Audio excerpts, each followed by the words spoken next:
자, 오늘은 말씀의 제목이 좀 바뀌었어요. 따라하겠습니다. 진정한 왕의 명령. 시작. 진정한 왕의 명령. 예. 하나님의 말씀을 깨닫게 되면 하나님의 진정한 명령을 우리가 알게 됩니다. 그 명령이 무엇인지 오늘 살펴보는 시간을 가지려고 하는데, 오늘 말씀은 요시야의 종교개혁과 또 이제 등장하게 될 에스라의 또 종교개혁, 느헤미야의 종교개혁과 연관이 있습니다. 그래서 제가 지난주 말씀과 연관시켜서 성전을 중심으로 그들이 어떻게 율법의 말씀을 따라 행하였고 지켜드렸는가를 살펴보려고 합니다. 그런데 우리가 알아야 할 것은, 성전이라는 이야기는 과거의 이야기지만 사실은 그들이 성전 중심의 신앙을 그들이 경험했고 말씀을 간직했기 때문에 죄로 말미암아 포로로 끌려갔지만 다시 돌아올 수 있게 되었어요. 그리고 다시 돌아올 때 그들이 하나님에게 주신 명령이 뭐냐 하면 성전을 건축하라라는 말씀이었거든요. 그래서 교회에서 성전 건축할 때 이제 이렇게 학개, 스가랴, 느헤미야 이 본문의 말씀을 많이 인용하는데, 저희는 보이는 성전을 건축하라라는 그런 메시지보다는 하나님이 정말로 기뻐하시는 게 무엇인가요? 그 영적인 의미를 좀 살펴보고자 합니다. 우리도 때를 기다리고 있지만 하나님께서는 선하게 역사해 주실 것을 믿고, 오늘은 지난주 말씀과 이어서 영적인 종교개혁, 신앙의 개혁에 초점을 맞추려고 합니다. 여러분, 역사를 이해하는 것은 참으로 어렵습니다. 저희도 공부를 6년, 7년간 하고 목회 활동하면서도 성경을 많이 읽고 연구했는데도 시간이 지나면 신약을 열심히 설교하다 보면 구약을 읽고, 구약을 설교하다 보면 신약을 읽고, 또 그렇게 말씀만 하다 보면은 학문적인 그런 부분들이 자꾸 이렇게 잊혀집니다. 그래서 계속 상기시키고 공부해야 지식이 유지되는데, 하물며 여러분들은 어떻겠습니까? 그렇죠? 그러니까 아주 포인트를 이해하는 것이 중요합니다. 요시야가 성전에서 이제 율법책을 발견하게 되죠. 그때 성전을 재건하기 위해 헌금을 하다가 거기서 율법책을 발견했다고 말씀드렸어요. 그러니까 하나님의 성전을 향한 마음이 하나님의 말씀을 우리에게 주시는 은총으로 임하여서, 요시야의 종교개혁 때문에 사실은 그들이 바벨론에 끌려갔지만 그 율법책의 말씀을 붙들고 그들이 회복하고 돌아올 수 있었던 근거가 됩니다.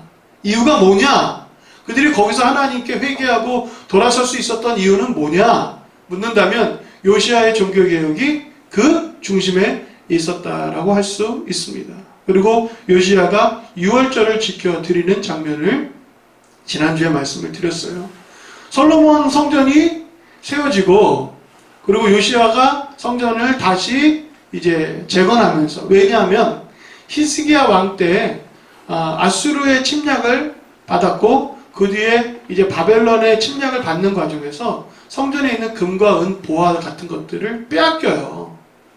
그러면서 이제 여러 가지 어려움들이 생기니까 성전에 헌금을 하고 다시 보수하자, 하나님의 성전을 아름답게 멋있게 꾸미자라는 그런 의도와 함께 거기서 율법책을 발견하게 되니까 종교개혁이 일어났죠. 그럼에도 불구하고 유다가 지은 죄는 누구의 죄 때문이다 라고 제가 지난주에 말씀을 드렸는데, 누구의 죄 때문이야? 세 사람?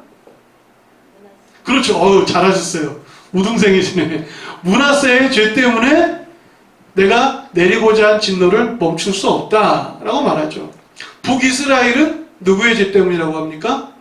남남 북녀해서 여로보암의 죄를 따라 그들이 하나님께 타락하고 범죄하였기 때문에 하나님이 멸망시키셨죠. 그러나 남유다가 므낫세의 죄 때문에 멸망당하지만 어떤 한 사람과 하신 약속 때문에 그 왕위가 끊어졌음에도 불구하고 하나님께서 그들을 회복시키셔요. 그 한 사람은 바로 다윗이죠. 그죠? 이렇게 성경에 아주 중요한 인물들을 우리가 이해하고 있으면 나중에 성경을 우리가 입체적으로 해석하고 이해하는 데 도움이 됩니다. 남유다는 멸망당했어요. 예루살렘 성전이 파괴됩니다. 그리고 바벨론의 포로로 끌려가게 되죠. 그러다가 70년 만에 귀환하게 됩니다.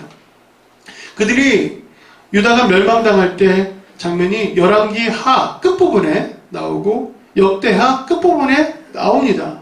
그러니까 왕들의 이야기를 적은 것이 열왕기 상하. 근데 그 열왕기 하에는 이제 유다의 마지막 왕인 시드기야가 어떻게 비참하게 멸망당하고 또 바벨론의 포로로 끌려갔는지를 기록하는데, 시드기야의 아들들이 다 바벨론에 의해서 죽임을 당하고 시드기야는 두 눈을 뽑히게 됩니다. 두 눈이 뽑힌 채 쇠사슬에 묶여서 바벨론의 포로로 끌려가요. 그때 왕족들과 또 귀족들, 그리고 거기서 전쟁을 치르고 살아남은 군사들과 모든 사람, 쓸만한 사람들을 다 데리고 가는 거예요. 그러면 예루살렘이 폐허가 되어서 남아있는 사람들은 다 불구가 되거나 보잘것없는, 그냥 아무짝에도 쓸모없는 그런 사람, 그냥 내버려두면 죽는 사람들만 놔두고 바벨론에 끌려간 사람들은 다 이제 뭔가 노동력으로 쓸 수 있는 사람들을 데려갑니다. 완전히 폐허가 돼요. 그리고 성전도 무너지고, 성전에 있었던 금은보화, 왕궁에 있었던 금은보화 다 빼앗기고, 성전을 지을 때 이게 벽에다 금칠을 했거든요. 그것도 다 벗겨갑니다. 전쟁이라는 것이, 전리품을 말할 때는 전쟁에 참여한 사람들에게 따로 이렇게 녹을 줄 수가 없어요. 봉급을 줄 수가 없습니다. 그래서 그 신탈을 통해서 거기서 취한 것들을 자기 몫으로 삼죠. 그러니까 한몫 크게 잡으려고 전쟁에 뛰어든 사람들이 많아요. 그러다 보니까 성전에 휘황찬란한 금들이, 여러분 저거 다 그냥 싹 벗겨서 가져가니 하나님의 영광이 얼마나 땅에 떨어졌겠습니까? 그러니까 이스라엘 백성도 하나님이 과연 살아계신가? 바벨론은 하나님이라는 왕이 어디 있어? 우리가 섬기는 왕이 최고의 왕이지. 이렇게 하나님의 이름이 모욕을 당하는, 수치를 당하는 그런 상황이 바로 유다의 멸망과 함께 합니다. 그때 귀족들이 살던 아주 휘황찬란했던 집들도 다 무너뜨려요. 다 무너뜨리고, 예루살렘 성을 중심으로 성벽이 있었는데 성벽마저 허물어 버립니다. 그래서 휩쓸고 지나간 그 자리는 아무도 살 수 없는 완전한 폐허가 돼요. 지진이 나갖고 무너지면 여러분 그 더미라도 있죠?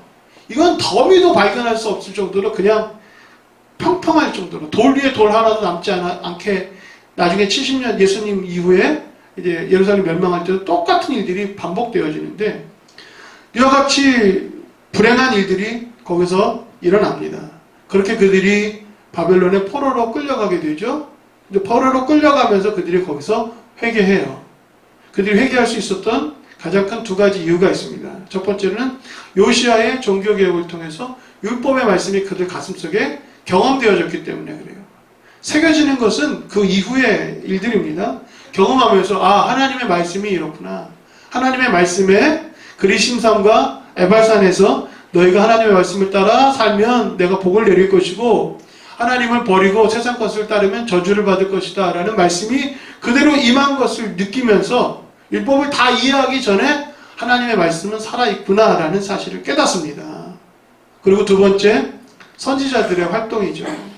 선지자들이 너희가 이렇게 포로로 끌려 멸망당한 것은 하나님을 저버렸기 때문이다 라는 선지자의 활동과 율법적. 근데 이 두 가지를 합치면 다 뭐예요? 하나님의 말씀이라는 거예요. 하나님의 말씀이 그들에게 새겨져서 그들이 회개하고 돌아올 수 있었던 것입니다. 할렐루야. 그러니까 하나님이 그러면 유다 백성들에게만 말씀하셨을까요? 하나님이 살아계신데 유다 백성에게만 말씀하셨을까요? 아니에요. 바벨론의 포로로 끌려갔을 때에도 하나님이 바벨론의 왕들에게 말씀하시는 거예요. 그래서 다니엘과 그 친구들이 살아남아서 그 왕들의 입을 통해서 야, 너희 하나님은 정말 살아계시는 하나님이구나. 하나님의 영광을 드러내시잖아요. 그래서 바벨론의 포로로 끌려갔던 사람들이 그걸 깨닫습니다. 와, 하나님 살아계시구나. 바벨론의 왕들도 그걸 깨달아요. 그러나 바벨론의 왕들은 지은 죄가 커서 무너집니다. 그 왕조가 멸망당해요. 그리고 새롭게 일어난 왕조가 바사라는 왕조입니다. 바사는 우리가 알고 있는 페르시아 제국이 일어나요.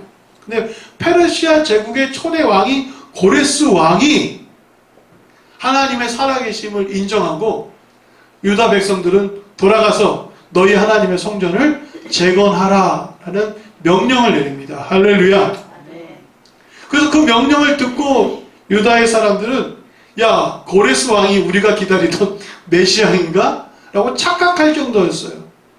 그런데 고레스 왕이 한 명령은 사실 하나님께서 행하신 일이죠. 오늘 말씀의 제목이 진정한 왕의 명령이라고 했습니다. 고레스 왕의 입을 통해서 하신 명령은 누구의 명령입니까? 하나님의 역사입니다. 하나님의 명령인 거예요. 우리가 그것을 깨달아야 할 줄로 믿습니다. 그렇다고 하나님께서 폭정을 저지르는 왕들을 다 하나님 개입하셔서 그 불쌍한 영혼들을 구원하시는 일에 간섭하셔야지라고 착각하면 안 돼요. 하나님의 거대한 영적 물줄기를 위해서 하나님께서 역사하시는 일이지 모든 것에 간섭하시는 분이 아니십니다. 하나님은 세상의 통치를 자연의 이치로 두셨어요. 그러나 하나님의 역사와 그 종말을 향하여 나아가는 거대한 물줄기에 하나님 개입하십니다. 그러니까 우리가 하나님이 하시려고 하는 그 거대한 물줄기 속에 우리의 신앙과 우리의 삶이 있다면 하나님께서 무수히 많은 개입과 역사하심이 일어나게 될 줄로 믿습니다. 이처럼 하나님께서 행하신 일들을 성경은 기록하고 있죠. 역대하 말씀이 끝나기 전에 이런 표현이 나옵니다. 같이 읽어볼까요? 시작. 바사의 고레스 왕 원년에 여호와께서 에레미야의 입으로 하신 말씀을 이루시려고 여호와께서 바사의 왕 고레스 왕의 마음을 감동시키심에 그가 온 나라에 공포도 하고 조소도 내려 이르되 바레스 왕의 입을 통하여 에레미야의 말씀을 이루려 하셨다라고 성경이 말하고 있는 거예요. 그러니까 고레스 왕이 너희는 돌아가서 너희 하나님의 성전을 건축하라 하신 말씀은 이미 에레미야 선지자에게 허락하신 말씀이에요. 그 말씀을 고레스 왕은 이루었을 뿐이다 라는 거예요. 고레스 왕이 메시아가 아니라 우리 하나님이 선지자를 통해 이미 말씀을 주셨고 그 말씀을 하신 나의 하나님이 진정한 왕이 되신다 말씀하고 있는 거죠. 그러면 에레미야는 어떤 말을 했는가? 같이 읽어볼까요? 시작. 이 모든 땅이 폐허가 되어 놀랄 일이 될 것이며 이 민족들은 70년 동안 바벨론 왕을 섬기리라. 70년이라고 명확하게 기록되어져 있죠. 그러면 에레미야가 70년이다라고 말을 하는 순간 시간이 지난 역사는 70년이라는 시간이 딱 맞아야 하나님이 하신 말씀이 그대로 이루어졌구나 알 수 있어요? 없어요? 70년이라고 했는데 사실은 80년이고 90년이면 거짓부렁이잖아요. 자, 그래서 제가 도표를 준비했습니다. 자, 보이세요? 제가 일일이 손으로 다 쳤는데 여기 보면 남유다의 멸망과 성전 파괴가 일어날 때 첫 번째 이제 포로로 끌려가는데 이미 무너진 거예요. 그러니까 요시야 왕이 전쟁에서 죽고 나서 이미 왕조는 기울어져 버렸고 바벨론의 침탈이 시작되어졌습니다. 그리고 서서히 침탈이 시작되면서 나라가 이제 끝나버리죠. 우리나라도 일제히 침략을 당할 때 한일 합병을 통해서 1910년이죠. 통해서 그때부터 나라가 주권을 잃잖아요. 그리고 고종황제가 이제 폐위되어지는 사건은 그 이후에 일어나는 것처럼 시간을 보면 BC 605년에 여호와김 요시야 왕의 아들이죠. 바벨론의 느부갓네살 왕한테 공격을 당해서 이제 벌써 포로로 끌려갑니다. 그때서부터 끝장난 거예요. 그리고 실제적으로 이제 왕조를 바벨론이 막 세우다가 이제 안 되겠다. 너희 거기서 까불지 말고 그냥 다 쓸어버려 하면서 쓸어버린 게 586년이죠. 605년에 첫 번째 포로로 끌려가고 3차에 걸쳐서 끌려갑니다. 그리고 성전과 왕궁이 다 약탈당하고 모든 사람들, 쓸만한 사람들은 다 데리고 가죠. 그리고 하나님께서 고레스 왕을 통해서 너희 땅으로 돌아가라 라고 하신 말씀이 이제 BC 537년이에요. 계산하면 딱 몇 년인 줄 아십니까? 70년이에요. 할렐루야. 신기하죠? 첫 번째 포로로 끌려간 시간과 첫 번째 포로로 귀환한 시간이 70년. 그 해와 그 마지막 해를 포함해서 70년 명확하게 되어져 있습니다. 그렇게 이제 3차에 걸쳐서 포로로 귀환하게 되죠. 사실 1차 포로 귀환 때 대부분이 돌아와요. 4만 9천, 5만 명 가까이. 그래서 그들이 성전을 재건하게 됩니다. 저는 이제 말씀의 후반부를 넘어와서 어떻게 성전이 재건되어지고 성벽이 재건되어지는가, 그리고 오늘 우리가 읽었던 본문의 말씀은 무엇을 의미하는가를 살펴보려고 합니다. 자, 여기 에레미야 입을 통해 하신 70년의 종살이를 그들이 마치고 돌아올 것이다 라는 말씀이 있죠. 자, 고레스 왕이 이런 명령을 유다 백성에게 내립니다. 같이 읽어볼까요? 시작. 바사왕 고레스가 이같이 말하노니 하늘의 신 여호와께서 세상 만국을 내게 주셨고 나에게 명령하여 유다 예루살렘에 성전을 건축하라. 이렇게 말씀을 명령을 내리고 조서를 꾸며요. 그리고 그 조서와 함께 귀환을 시킵니다. 그때 그 무리를 이끌었던 사람이 스룹바벨. 그 스룹바벨과 여호수아라는 대제사장이 다시 돌아온 황폐한 땅에서 성전을 짓습니다. 자, 그러면 성전을 지을 때 어떤 일이 일어났을까요? 그 일이 정말 쉽게 진행됐을까요? 처음 그들이 모여서 그들이 이제 거처할 곳을 이제 보죠. 그리고 그들이 다시 모입니다.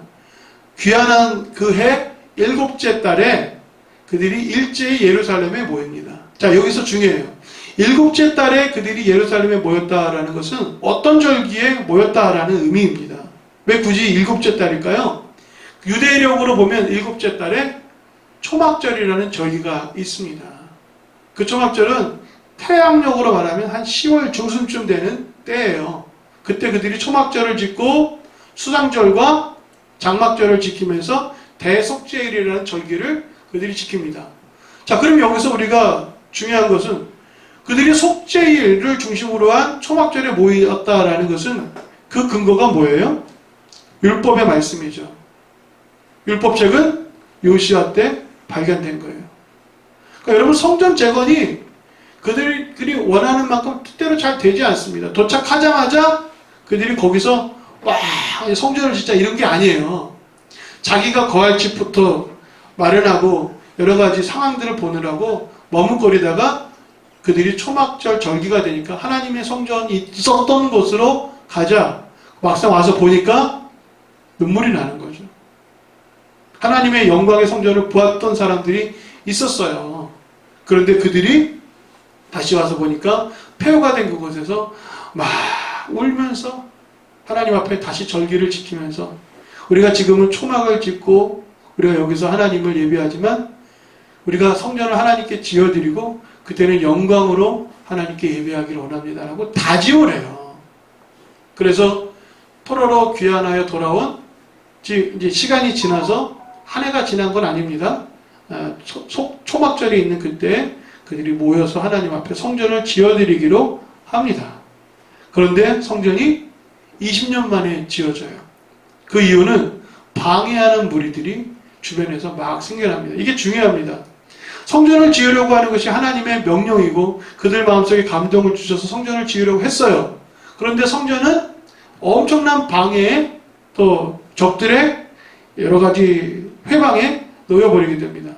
이건 영적으로 전쟁이 일어났다라는 것이죠. 이 싸움을 반드시 우리는 이겨야 할 줄로 믿습니다.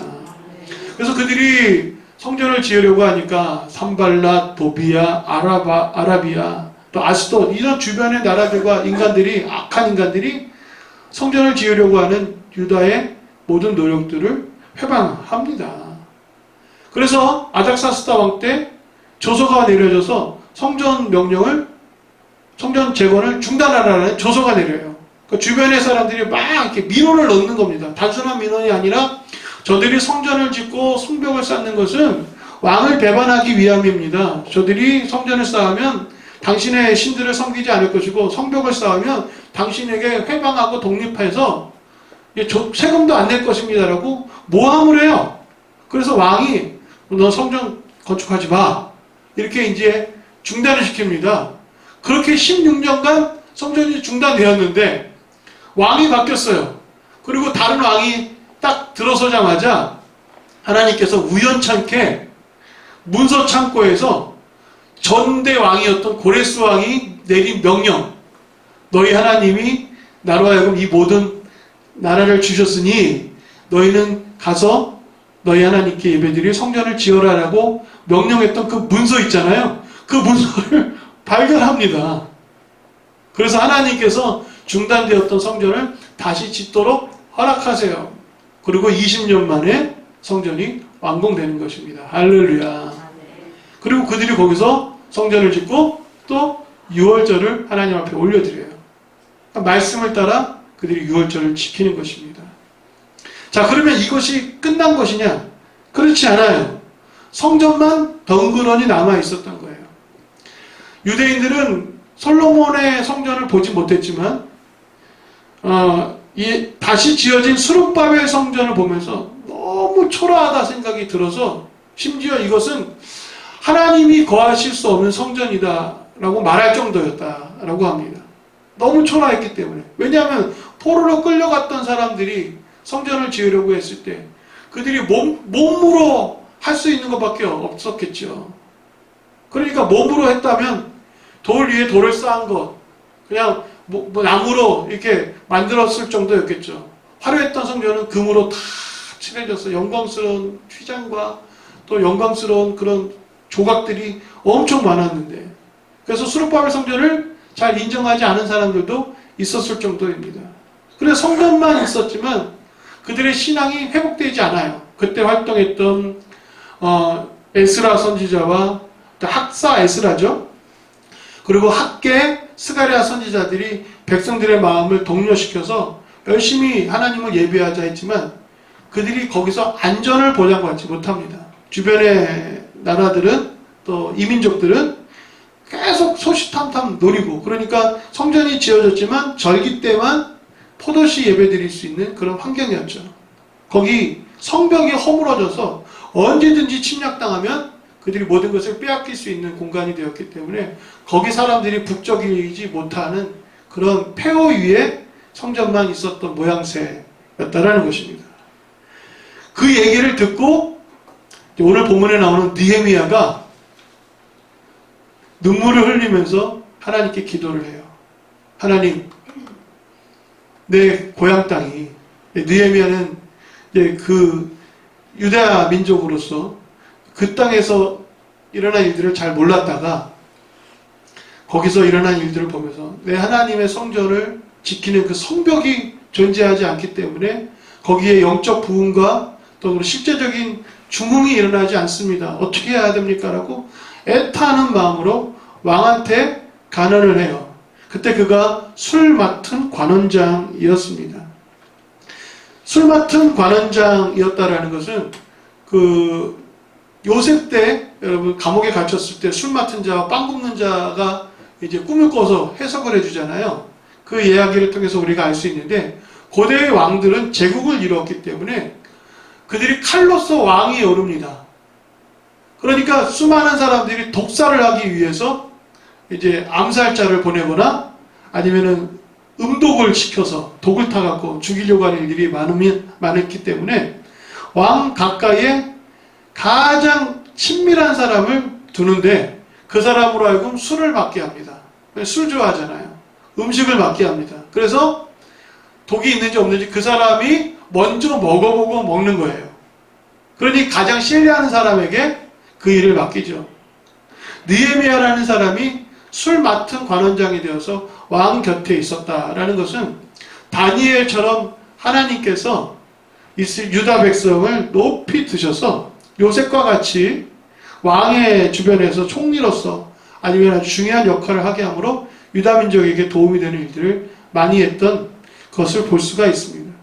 유대인이 살아남을 수 있었던 이유도 그와 같아요. 하나님께서 지혜롭게 하신 백성이기 때문에 승승장구해서 왕 다음가는 이런 영향력을 가진 사람이 되어서 자기 유다 민족들을 많이 도와주고 보호합니다. 하나님께서 에스더라는 왕을 세우셔서 그 민족을 살리신 것과 똑같아요. 하나님은 이렇게 역사하실 줄로 믿습니다. 그렇게 하나님께서 느헤미야의 마음을 감동시키시고 그 왕의 마음을 감동시키시니까 갔다 와라 라고 이제 허락을 해요. 그래서 느헤미야가 호롤단신으로 돌아와서 보니까 정말 폐허가 된 그 땅에서 많은 눈물을 흘리면서 사람들을 독려해서 성벽을 재건하자. 성벽이 완공되어야 여기 사람이 살 수 있고 안전하게 살 수 있고 여기서 하나님을 예배하는 일들이 일어날 수 있다라고 마음의 다짐을 하고 성벽을 보수하려고 합니다. 그런데 방해가 일어나는 거죠. 아까 말했던 성전을 재건하는데 회방했던 그 사람들이 똑같이 압박하고 위협하고 유혹하고 거짓하고 뇌물과 모방과 사기를 칩니다. 심지어는 죽이려는 암살 시도를 하고 선지자를 매수해서 느헤미야를 저주하게 합니다. 그러니 느헤미야의 마음에 얼마나 힘들었겠어요.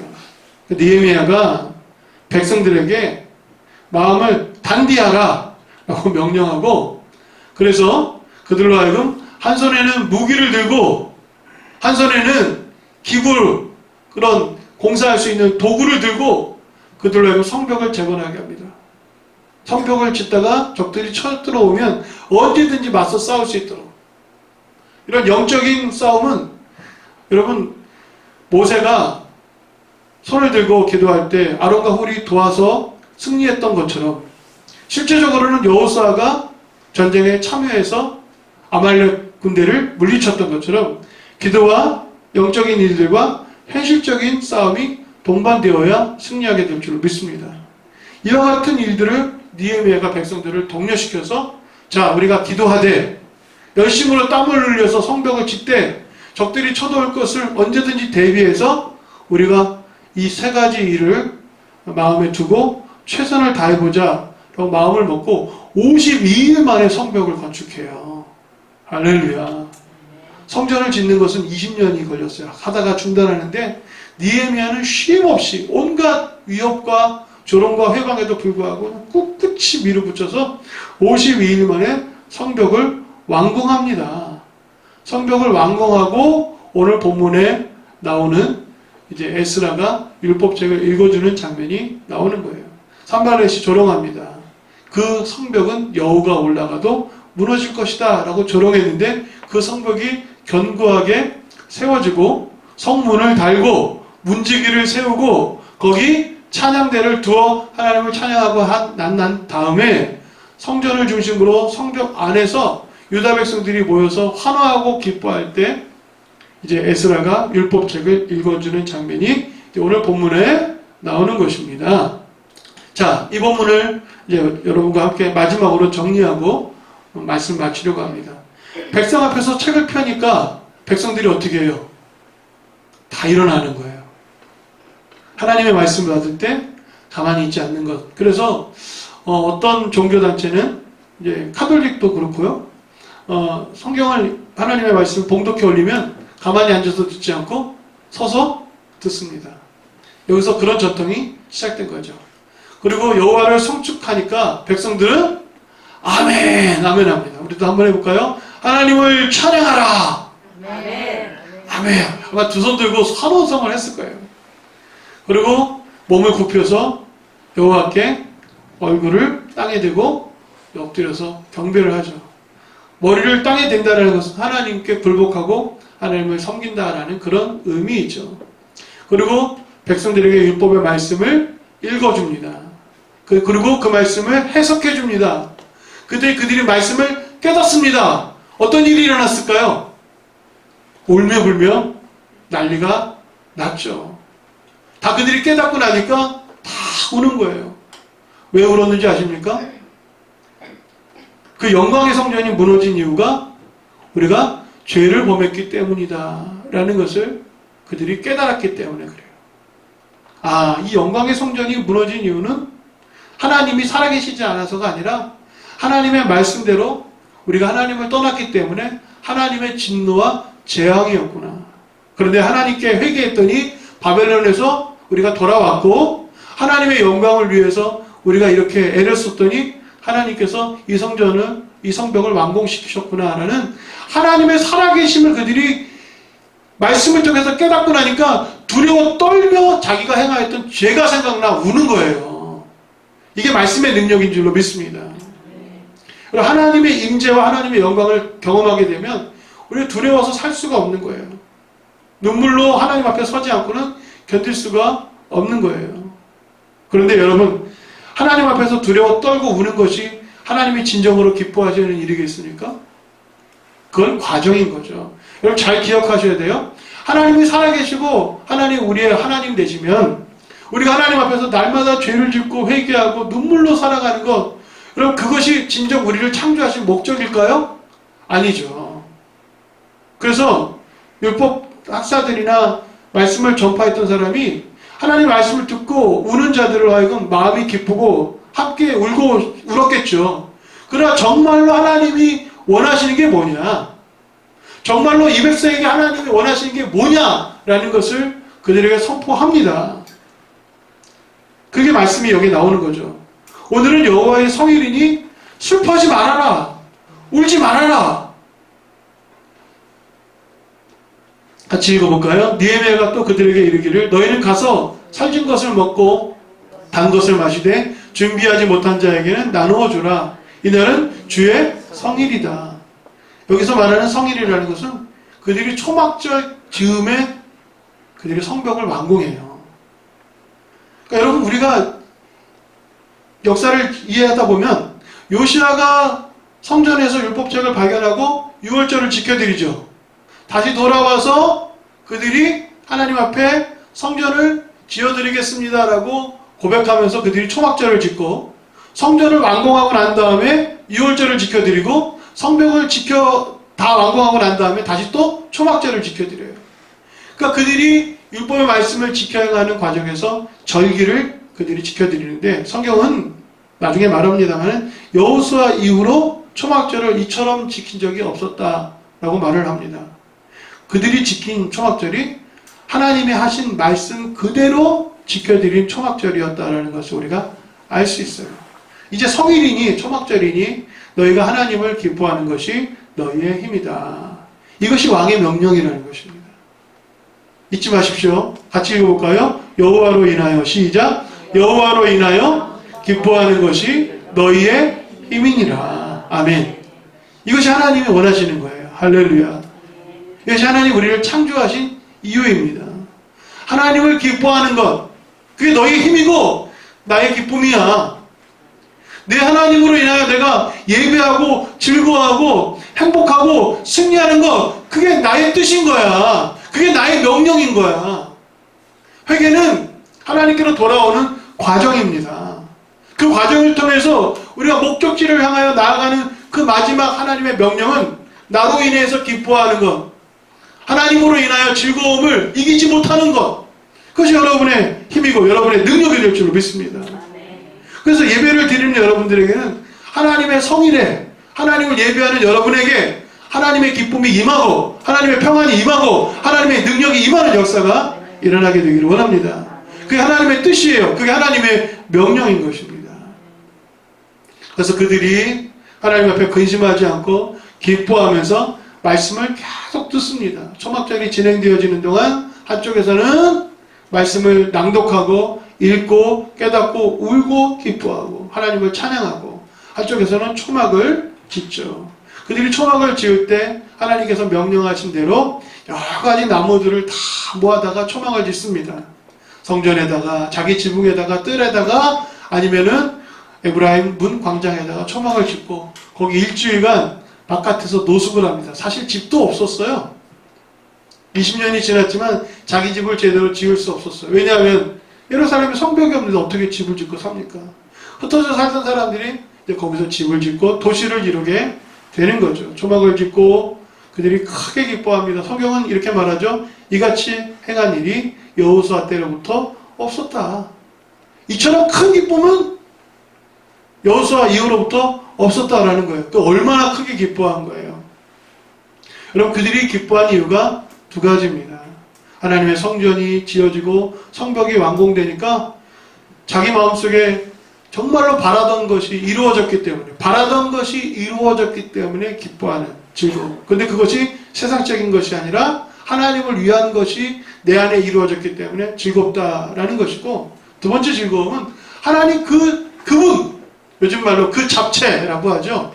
요즘 말로 하나님 그 자체로, 하나님 그분으로 인하여 즐거워하는 기쁨, 그 근원적 기쁨이 그 안에 충만한 거예요. 예배는 그래야 될 줄로 믿습니다.